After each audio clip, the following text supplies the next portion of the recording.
নমস্কার বাঙালি। আমারও আপনার কিছু সত্য ও ভৌতিক ঘটনা দিয়ে সাজানো আমাদের বিশেষ নিবেদন প্রেত জনি। আজকে তোমাদের জন্য যে গল্পটি আনা হয়েছে, গল্পটির নাম কালো বিড়ালের মাথা। গল্পটি যদি তোমাদের ভালো লেগে থাকে অবশ্যই কিন্তু লাইক, শেয়ার এবং সাবস্ক্রাইব করতে ভুলো না। কমেন্ট করে জানিও আজকের গল্পটা তোমাদের কেমন লেগেছে। শুরু হচ্ছে কালো বিড়ালের মাথা।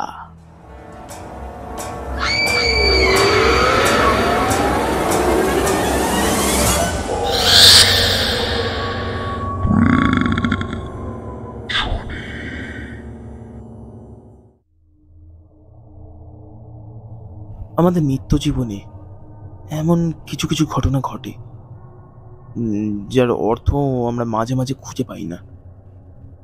আজ এই ডায়েরিতে আমি এমনই একটি ঘটনার কথা লিখতে বসলাম। না না, ও ও অন্য কারণ না, আমার জীবনেরই ঘটনা। আমি জানি না আমি কতদিন বেঁচে থাকবো, তাই লিখতে থাকলাম। এই বাড়িতে বসবাস করছি আমি প্রায় 6 বছর হবে। সেই হিসেবে আমার শত্রুতাও তেমন কারোর সঙ্গে নেই। তবে হ্যাঁ, কানাঘুষোয় খবর পাই লোকে হিংসা করতে সত্যি পিছু পা হয় না। তবে হিংসা যে মানুষকে এতটা বিকৃত মস্তিষ্কের করে ফেলতে পারে সেটা আমার সঙ্গে ঘটনাটা না ঘটলে আমি সত্যিই জানতে পারতাম না। আমার নাম প্রীতম কয়াল। 6 বছর আগে এখানকার পোস্ট অফিসে আমি কাজে নিযুক্ত হই। টাকাও যে খুব একটা কম দিচ্ছিল তা নয়। প্রথম জীবনে আমি সোনারপুর এলাকায় ভাড়া বাড়িতে থাকতাম। ছোট থেকেই আমার মা বাবা কেউ নেই, অনাথ আশ্রমে মানুষ হয়েছি। তবে আমাদের আশ্রমের বর্ণালী ম্যামের সাপোর্টে আমি ধীরে ধীরে নিজেকে দাঁড় করিয়েছি। প্রথম জীবনে ভাড়া থাকতাম, কিন্তু ওই পোস্ট অফিসের কাজটা পাওয়ার পর টাকা পয়সা জমিয়ে গড়িয়ার দিকে জায়গা কিনে বাড়ি করেছি। বিয়েও হয়ে গিয়েছে, প্রায় 2.5 বছর হলো। তবে না জানি কেন আমার এই বাড়ি তৈরি নিয়ে, আমার এই ভালো থাকা নিয়ে আমাদের প্রতিবেশী মোটেও খুশি নয়। ওনাদের কথা অনুযায়ী যতদূর বুঝেছিলাম, যে জায়গাটা আমি কিনেছি না, এই জায়গাটিতে ওনারা বহু বছর আগে থেকে নানা রকম কার্যসিদ্ধি করে এসেছেন। অর্থাৎ কারোর বাড়িতে কোনো অনুষ্ঠান হলে এই জমিতে ওনারা খুঁটি পুঁতে প্যান্ডেল করতো, বাচ্চা কাচ্চারা খেলাধুলা করতো। এমনকি এই জায়গাটাতে একজন দখল করে একটা ছোট দোকানও করে ফেলেছিল। তবে আমরা কিনে ফেলার পর তাদের এই সমস্ত কাজ বন্ধ করতে হয়। এই নিয়েই আমাদের প্রতিবেশী ভীষণ হিংসা করে আমায়। কিছু মাস ধরে দেখছি আমার বাড়িটা যেন আমার বাড়ির মতন লাগছে না। সারাক্ষণ কেমন যেন একটা দম বন্ধকর পরিস্থিতি হয়ে আছে। স্বাগতা অর্থাৎ আমার স্ত্রীও আমাকে অনেকবার জানিয়েছে যে আমি যখন অফিসে বেরিয়ে যেতাম তারপর যেন ঘরটা নিঝুম হয়ে থাকতো। ও ভয়ে সমস্ত জানালা দরজা খুলে থাকতো, তবুও ঘরটা কেমন যেন একটা অন্ধকার ছায়ার মতন হয়ে থাকতো। একদিন একটা ভীষণ অদ্ভুত ঘটনা ঘটে। আমি এই বাড়িতে আসার পর থেকে আমার সঙ্গী বলতে ছিল একমাত্র আমার পোষ্য কুকুর ভূতু।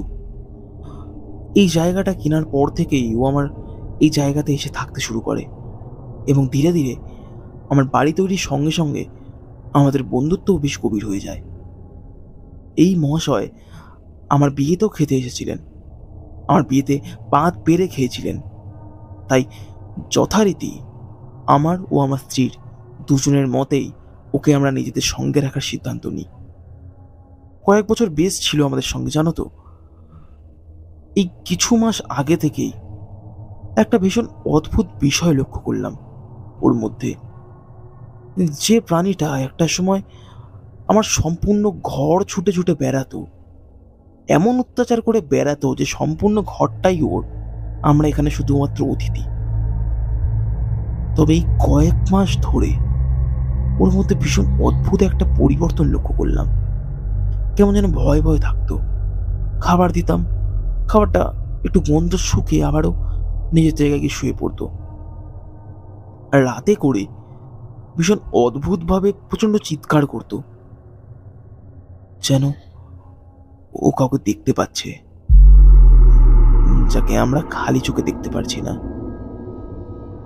রাতে করে বাগানের দিকে মুখ করে প্রচন্ড রাগে গজরাতো। হঠাৎ একদিন সমস্ত লাফানো ঝাপানো শেষ করে দিয়ে চলে গেল ভূতু। তোমরা বিশ্বাস করবে না, মরে যাবার সময় ভূতুর মুখটা ঠিক এমনভাবে বিকৃত হয়েছিল না, যেন সে কিছু দেখে প্রচন্ড ভয় পেয়েছে। সম্পূর্ণ ঘরে পড়ে রইলাম আমি ও আমার স্ত্রী।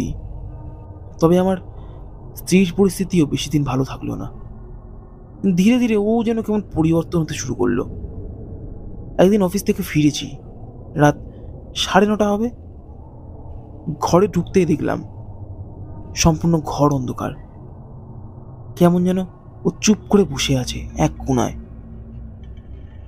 প্রথমে আমি একবার ডাকলাম, কোনো সাড়া পেলাম না। শেষে ওর সামনে গিয়ে গায়ে হাত দিয়ে ডাকতে শুরু করলাম। গায়ে হাত দিতে আমি চমকে উঠলাম।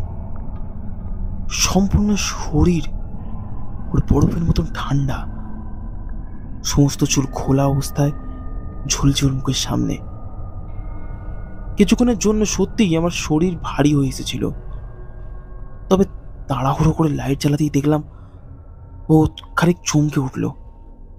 চমকে উঠে এমন ভাব করতে লাগলো যেন ও এতক্ষণ এই ঘরে ছিলই না। আমি যেই ঘরের মধ্যে এসেছি, ওকে এতবার করে হাঁক ডাক করছি, ওর যেন কিছুই মনে নেই। ও যেন বুঝতেই পারেনি কিছু। ঠিক 2 দিন পরে হঠাৎই আমার একজন প্রতিবেশী সকালবেলা আমাদের বাড়িতে আসে। দরজা খুলতেই উনি বেশি তড়িঘড়ি করে আমাকে বলতে শুরু করে, আচ্ছা, তোমাদের কি কোনো আক্কেল জ্ঞান নেই গো?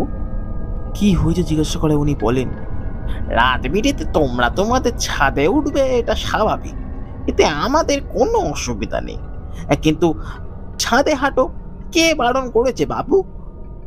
এমন রাতের বেলা ছাদের পাঁচিলের ওপর কেউ হাঁটে? কথা শুনে সত্যি যেন আমি আকাশ থেকেই পড়লাম। ওনার সমস্ত কথা শুনে এটুকুনি বুঝলাম যে উনি আগের দিন মাঝরাতের দিকে ওনার বারান্দার জানলার দিকে দাঁড়িয়েছিলেন।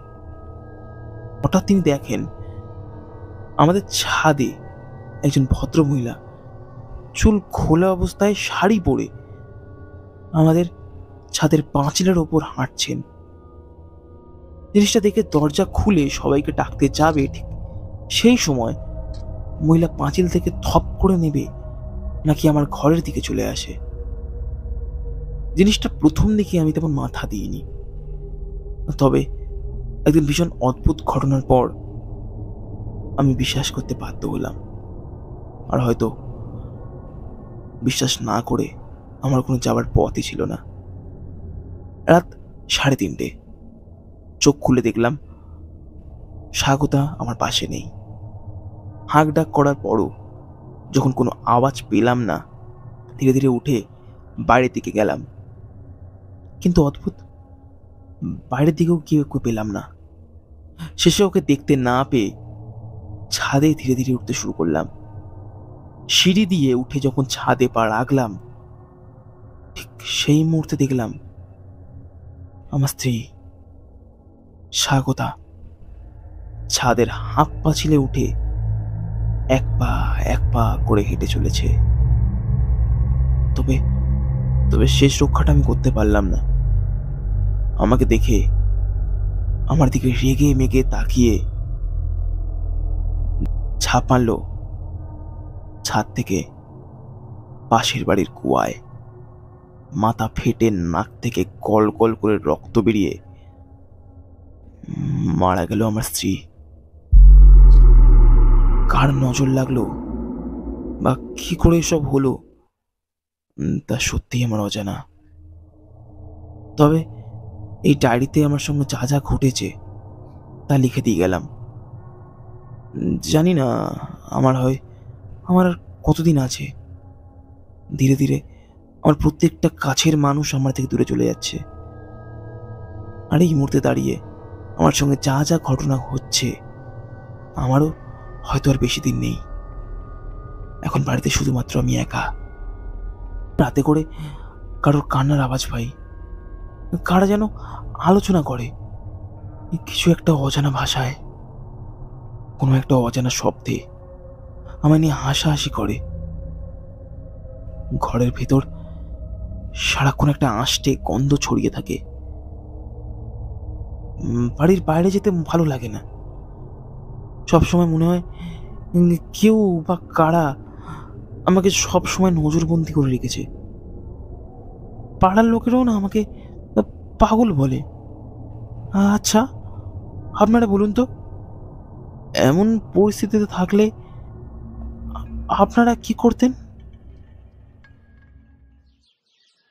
কি উদয়দা, খবর পেলেন? আর খবর, প্রথম যখন এই বাড়ির ছেলেটা কালো বিড়ালটাকে পিটিয়ে পিটিয়ে মারলো, তখনই বলেছিলাম যে অবলা জন্তু মেরো না, মেরো না। তার উপর আবার কালো বিড়াল শুনলো না। আরে বাবা, অবলা জন্তু জানোয়ার একটু না হয় একটু বাড়িতে উপদ্রব করেছে, তাড়িয়ে দিলেই হয়। অমন পিটিয়ে কেউ মেরে ফেলে তুমিই বলো? শুনলাম তো কুকুরটাও প্রথমে গেল, তারপর নাকি ওর বউটাও ছাদ থেকে ঝাঁপ মেরেছে, সেও নাকি মারা গেছে। তারপর এই তো দুদিন আগে শুনলাম ঘরের ভেতর থেকে প্রচন্ড পচা গন্ধ বেরোচ্ছিল। পাড়ার লোক মিলে দরজা ভেঙে ভেতরে গিয়ে দেখে ছেলেটা মরে গলে পচে পড়ে আছে, আর দরজার সামনে কালো বিড়ালের মাথা রাখা। যাদের বিড়াল তারাই মনে হয় টুকটাক করেছিল, বুঝলে? তারাই মনে হয় টুকটাক করেছিল। কালো বিড়ালের মাথা কারোর বাড়িতে লাগলে কি হয় জানো? কি হয়?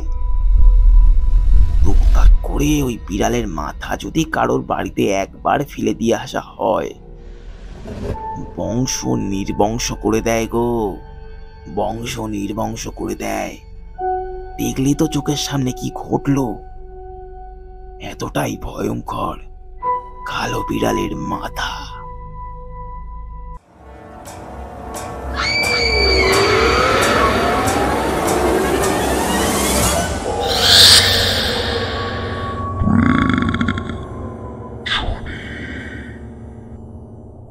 কেমন লাগলো আজকের ঘটনা?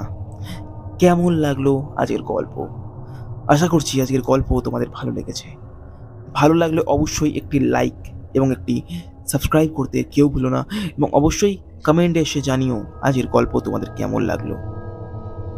আমরা ফিরছি আগামী বৃহস্পতিবার ঠিক রাত 11টায়। আজকের জন্য সকলকে শুভরাত্রি।